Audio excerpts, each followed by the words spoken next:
Podcast Answer Man, episode number 423. Entertaining, educational, and encouraging content that makes a difference. This is GSPN.TV. Join the community. Hey everybody, this is Gary Vaynerchuk, and you're listening to the podcast Answer Man.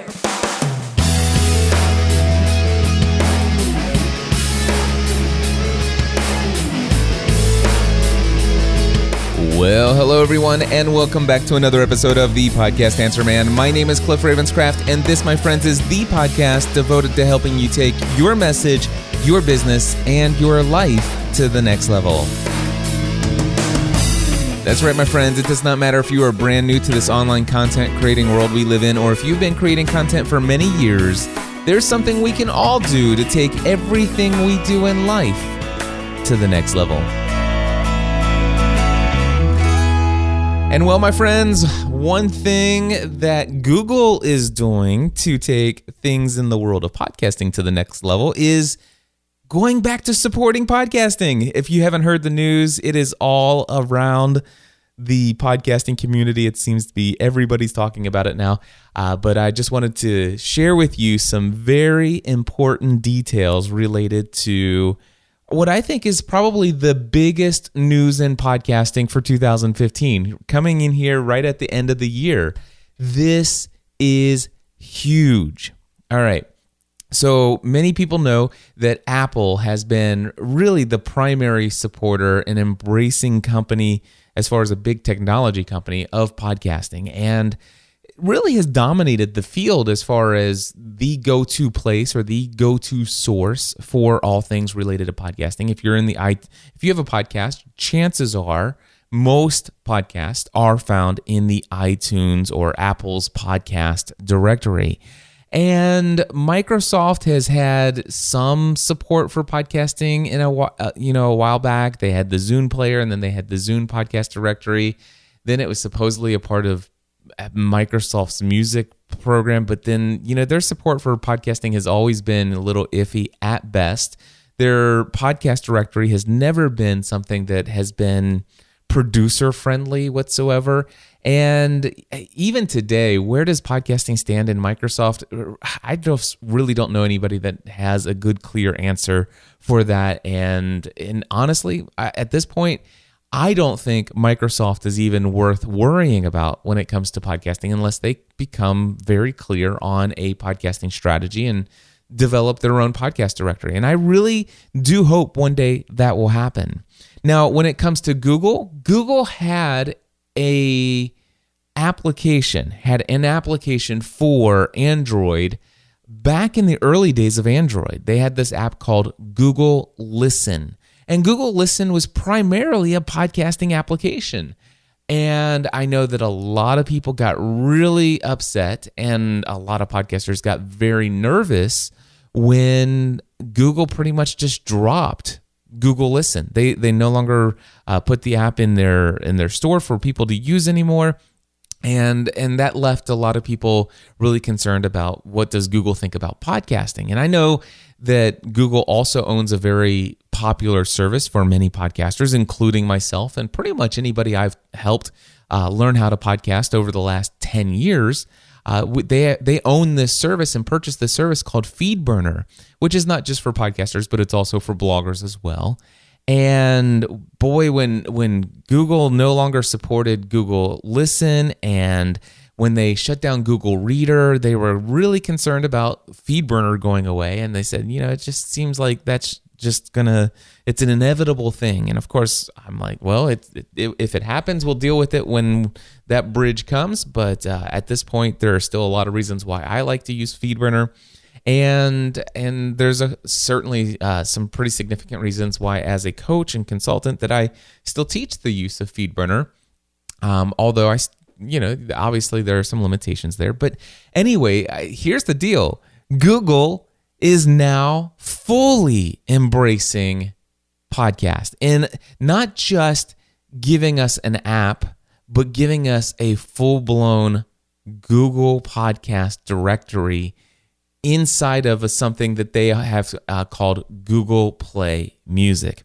So let me see if I can break this all down for you. By the way, I want to say a special thank you to Elsie Escobar and Rob Walsh from Libsyn, or Liberated Syndication. Libsyn has a podcast called The Feed, and this past week they released an episode where Rob Walsh had sat down with the person who's really behind what's going on with the adoption of podcasting in Google Play Music. Great episode. Go check it out. It's called The Feed by Libsyn. Go check that out. But if you want, I'm going to break down what I've learned from that interview and also what I've learned from the documentation that has been provided by Google themselves, and even from my own process of submitting several of my own podcasts to the Google Play podcast portal. So where do I want to begin? First and foremost, what is Google Play Music? And what I've learned so far is that Google Play Music is a platform that is made up of several different components. First of all, they have, kind of like Spotify, they have a free streaming music service. They also have a paid music streaming service so that probably you can get it without ads. They also have a store. And by the way, I have Apple Music is what I use. Used to be Beats, but now it's Apple Music, and I actually like Apple Music a whole lot. I really enjoyed Beats, and I used to be a Spotify subscriber, but just like Apple has a paid streaming service. I don't think they have a free service, except for the fact that you can sign up for the first 3 months for free to kind of do a trial period. But Apple also has a store where you can go in and buy and own that music so that you're not, quote unquote, renting access to it on a monthly basis. And also the fact that there's a store with Apple Music and Google Play Music is nice, because not every artist out there or every record label out there has made their particular music available for the streaming services. And so there are some music items that you can't stream through any service. And so therefore, if you want to listen to them in such a platform, you'll need to buy and own that and play it. So Google Play has a free streaming audio service for music. They have a paid streaming music service, and they have a store that allows you to purchase and own music that you buy through that digital means. Then also, Google Play Music has what they call a locker service. And this is a service that would allow you to store any MP3 file that you have in your own possession, and you can upload that to the cloud to be delivered to you via the Google Play Music servers, via many different platforms, which I'll talk about in just a moment. Anyway, this Google Play Music locker service is free for up to the first 50,000 MP3 files that you own. So you can sign up for Google Play Music and upload up to 50,000 MP3 files. And once you upload them into your locker with Google Play Music, then anywhere you can access that service, you can access all of those MP3 files. I think that's pretty cool. Anyway, and now Google Play Music is getting ready to fully embrace podcasting in a major way and making it a key, critical, integrated component of this massive Google Play Music, which, by the way, has a ton of subscribers. It is incredibly awesome that this is happening, and I'm so excited about it. Also, let's talk about Google Play being cross-platform. So, first of all, Google Play Music is available on Android devices. That would include all the phones and the tablets out there. Google Play Music is also available via the web. Google Play Music is also available on iOS, so we can do that, have Google Play Music on our iPhones or iPads. And also, Google Play Music is available on another of other what they call various consumer electronic devices. Now, once podcasts do become fully integrated into the Google Play Music system, then podcasts will be available in all of those platforms as well. Now, that's not going to happen all at once, but the objective is that it will roll out to everything. So from what I understand is that the very first place that Google is going to introduce podcasts is on the Android version of the app. And then shortly after that, it'll roll out to the iOS and web versions of Google Play Music. So it is coming. It's going to be a rollout, but hey, this is big news. This is exciting stuff. Now, something else as far as the identity of Google Play Music, and one of their things that they consider to be their unique selling proposition is that Google Play Music's goal is to help curate audio content for people to serve them just the right thing for them to listen to based upon what they are either currently doing or what mood they happen to be in. And of course, they have this major, I guess what you could say, an audio recommendation system.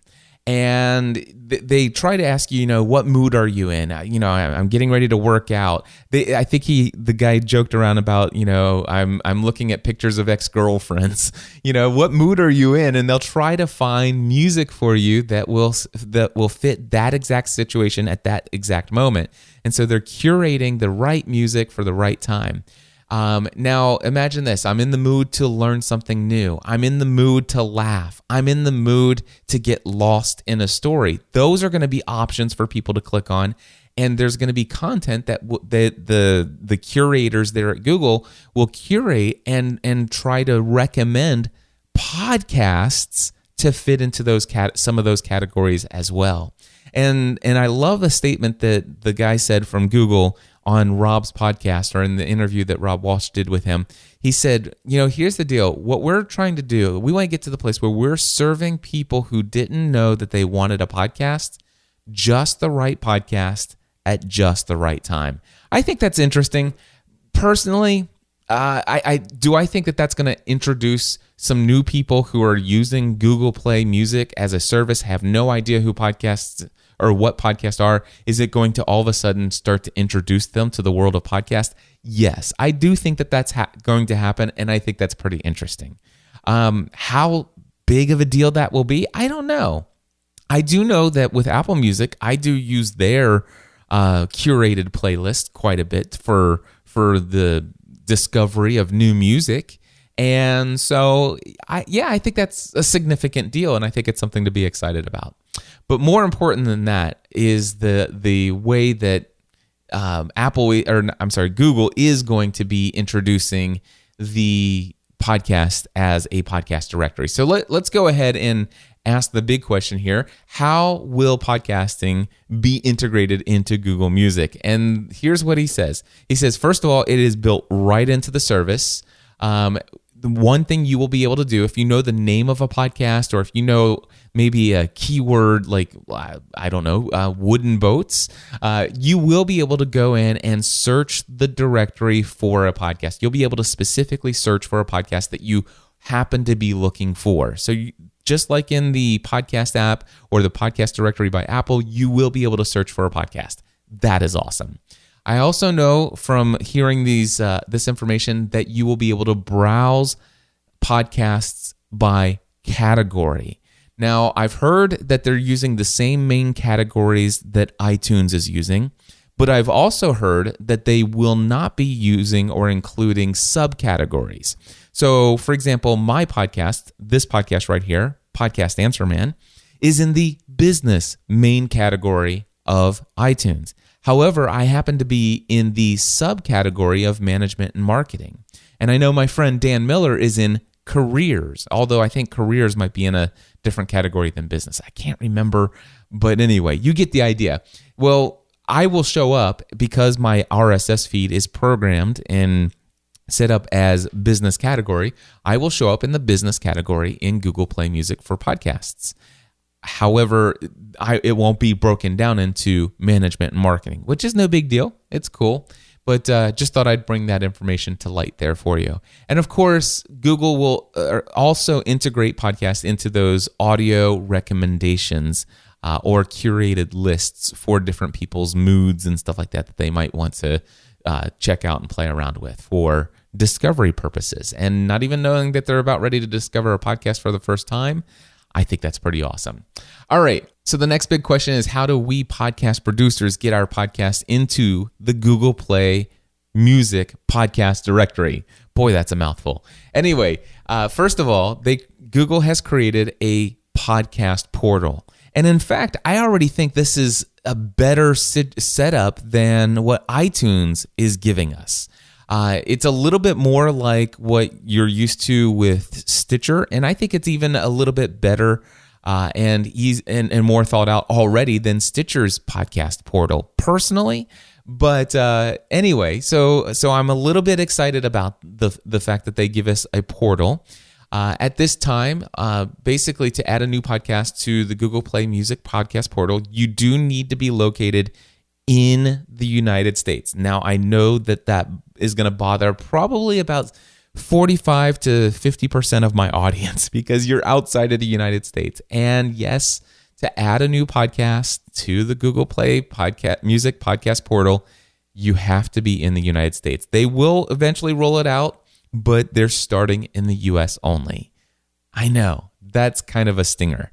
I mean, the guys over at Google should know that podcasting is a global phenomenon, and starting with only the US, I think, is a little short-sighted. But I'm not a software company, and I don't know what it takes to roll it out into all of the different countries. I know that iTunes actually has a different podcast directory for each of the store. Well, actually, they have the same directory, but I don't know. It's confusing. I know there are different stores for podcasts or for iTunes in all the different countries or most of the different countries. Anyway, US only at first, just so you know.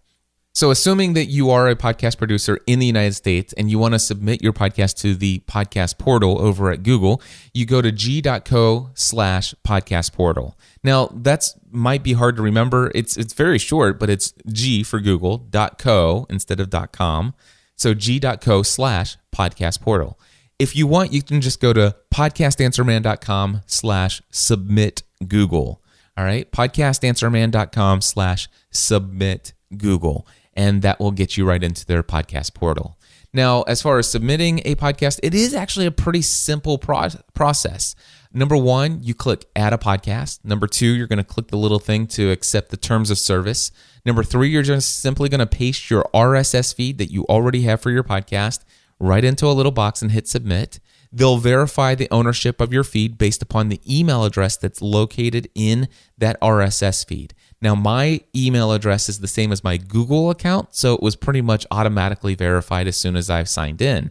However, I believe that if your email address is not associated with your Google account, then you'll probably get an email and you'll click a link to confirm it, and then you'll come back to the portal, and then you'll be able to move forward.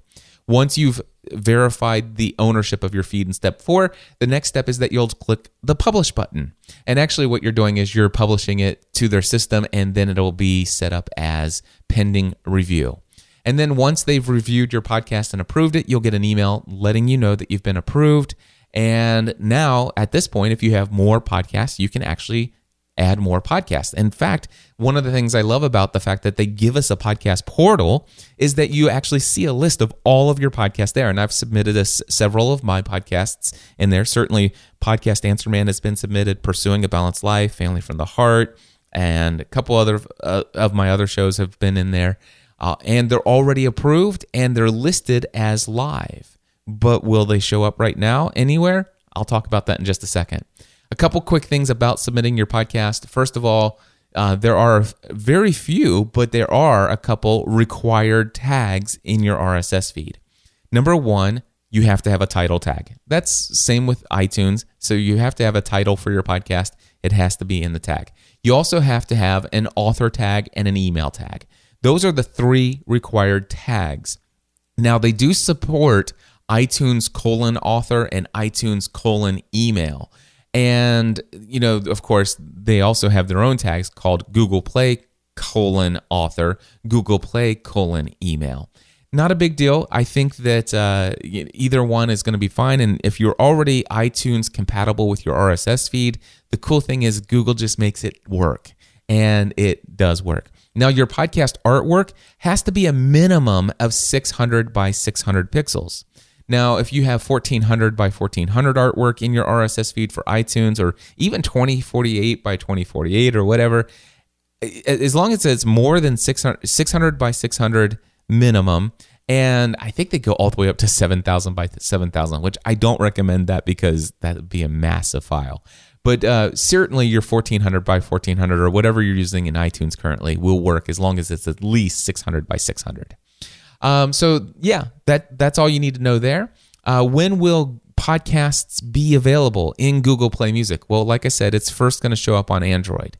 But here's what they say on their site. Podcasts aren't available to Google Play listeners yet, but you can add a podcast to the Google Play Music Podcast portal now. By adding a podcast before they're available for listeners, your podcasts can be one of the first available on Google Play Music once podcasts are available to listeners in the coming months.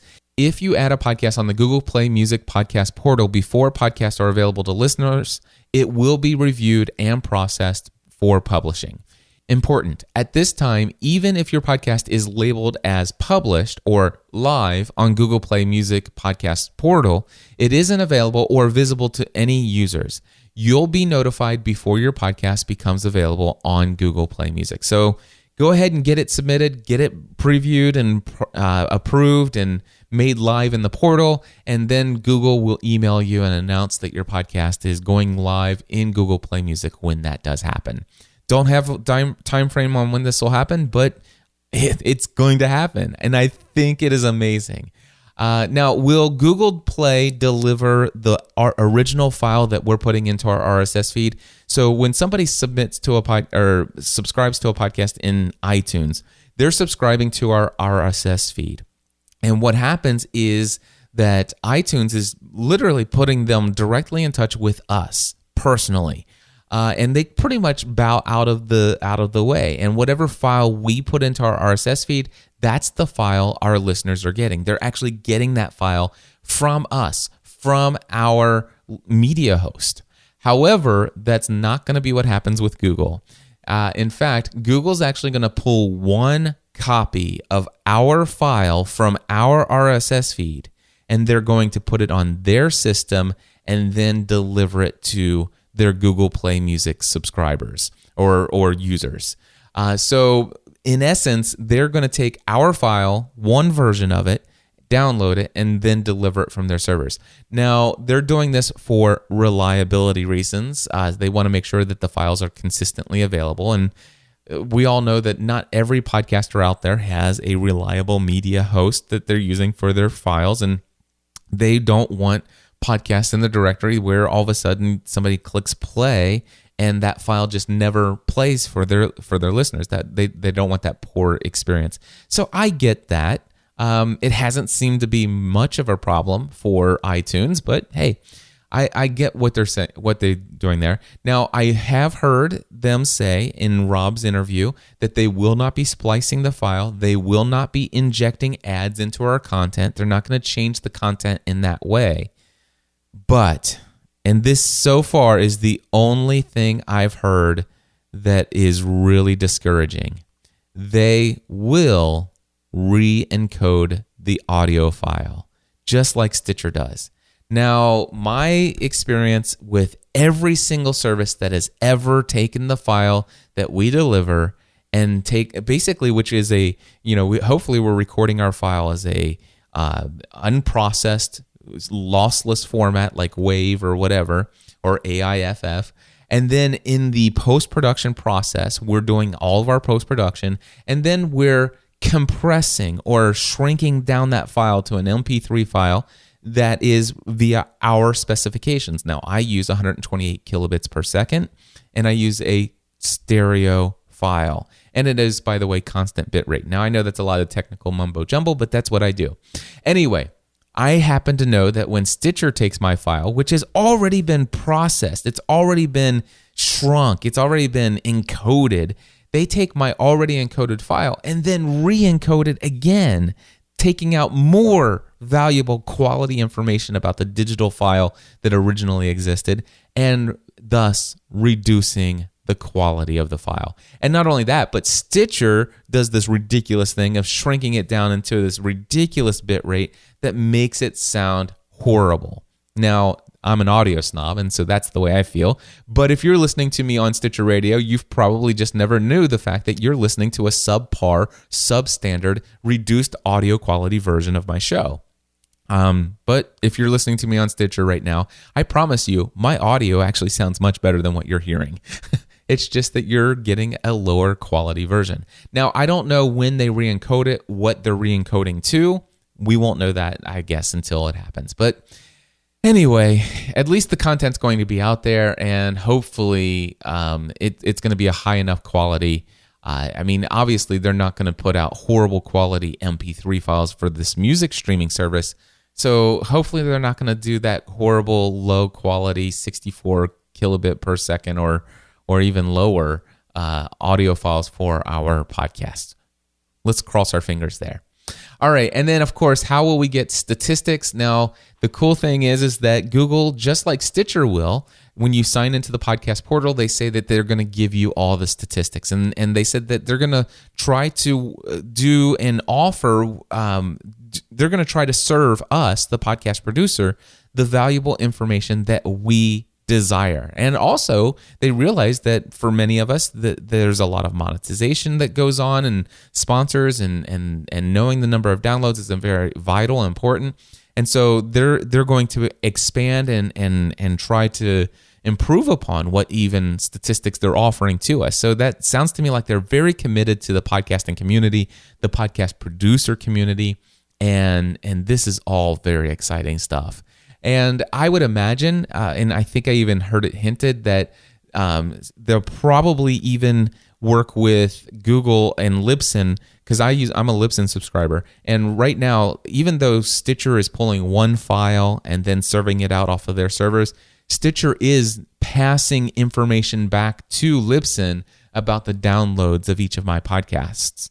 And I believe that Rob and them over at Libsyn will work out the same kind of arrangement with Google. So when you sign into your Libsyn stats will hopefully eventually also reflect how many downloads you're getting from Google. And when I sign in, for example, when I sign into my stats in Libsyn, if you have advanced stats, you can actually see under technology what apps or what services are being used to download files. And there's a breakdown for how many downloads per episode of Stitcher iOS and Stitcher Android. And I would imagine that we might even see stats like Google Play Music Android, Google Play Music iOS, Google Play Music Web. Those are my assumptions here. I don't know those for sure, but anyway, that's the information, my friends. And if you are a podcaster in the United States, go to podcastanswerman.com/submit Google. And well, my friends, that's going to wrap it up for this week's episode of Podcast Answer Man. I did intend to share with you an interview with my great friend Shane Whaley from Juicing Radio. He's an alumni of Podcasting A to Z. And well, with today's announcement and going with as much information as I wanted to share about Google Music, I didn't feel like I wanted to push the episode over an hour this week. And also, I decided that I did not want to cut anything out that Shane and I recorded. It's probably going to be 2 weeks before you get an opportunity to hear this amazing story from Shane Whaley and what he's been up to with his podcasting journey, because next week I've already pre-recorded an interview with my good friend Grant Baldwin, and that one is very time specific because we're going to be announcing a webinar that Grant and I are going to be doing together. And so next week's episode has to come out next week to make sure that there's plenty of time for you guys to know all about that webinar, but more about that next week. Guys, I just want to say thank you so much for tuning in to Podcast Answer Man. Hey, if you are interested in learning how to podcast in the new year, my next session of Podcasting A to Z is going to start on Monday, January 4th. Now, currently, I have not yet updated my site over at podcastingatoz.com, but that is something I'll be doing in the next week or so. I'm currently in the middle of an amazing session of Podcasting A to Z. 29 students got into this final session of this year. Very excited about the world-changing content that is going to be firing up and going out into the world in a very powerful way here within the next 3 weeks. But if you are looking to start a podcast in 2016 and you want to be on the first list of people that I personally reach out to with a special discount offer on the new pricing in 2016, feel free to email me this week at cliff@podcastanswerman.com and say, Cliff, put me on the notification list. All right. Anyway, got to run. Have a great week, everybody. And until next time, I encourage you to take everything you do to the next level. Helping you take everything you do to the next level.